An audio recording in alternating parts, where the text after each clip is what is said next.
ఎవరైనా సరే నా ప్రమేయం లేకుండా నన్ను ఎవరైనా ఆడిపోసుకున్నా, నాకు సంబంధం లేకుండా టీవీల్లో నా గురించి ఏదైనా బ్యాడ్ గా వచ్చినా, నన్ను తగ్గించేలాగా మాట్లాడినా నాకు లేదు, నవ్వుకుంటాను నేను.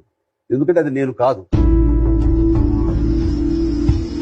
లేదా వాడు గుర్తింపు కోసం చాపం చిన్న ప్రయత్నం చేస్తున్నాడు, అయ్యో పాపం అనిపిస్తుంది.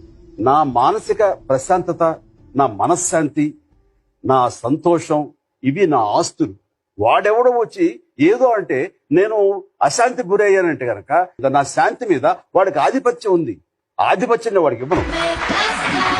మీలాగా పైకి రావాలనుకునే వాళ్ళందరికీ ఒక డ్రీమ్ పెట్టుకుంటాం. బట్ ఆ డ్రీమ్ రీచ్ అయ్యే లోపే ఆ బాధలకి ఇంక నేను తట్టుకోలేను, I'm going to give up today అనే వాళ్ళకి మీరైనా మెసేజ్ చెప్పగలరా? ఒక నున్నటి ధ్వజస్తంభం ఉందండి. చాలా కప్పలు వాటిని మీద ఎగబాకాలని చూస్తున్నాయి. అక్కడ ఏం జరుగుతుందిరా అని అడిగాడు. కప్పలన్నీ స్తంభం ఎక్కుతున్నాయి, నున్నగా ఉన్న స్తంభం, పైగా దాని మీద ఆయిల్ పూసారంట, అవి ఎక్కుతున్నాయి. పిచ్చిమొహాలు అవి ఎక్కడ 2 అడుగులు వేయగానే జారి పడతాయి చూడు అనగానే అవి విన్న కప్పలు కొన్ని అలా ఎక్కి నిజంగా పడిపోయింది. ఒక కప్ప మాత్రం ఏమి పట్టించుకోకుండా చక్క చక్క చక్క చక్క చక్క పైదాకా వెళ్ళిపోయి బెక్క బెక్కవారి కూసింది. కప్ప ఎలా ఎక్కిందంటే ఆ కప్పకి చెవుడు.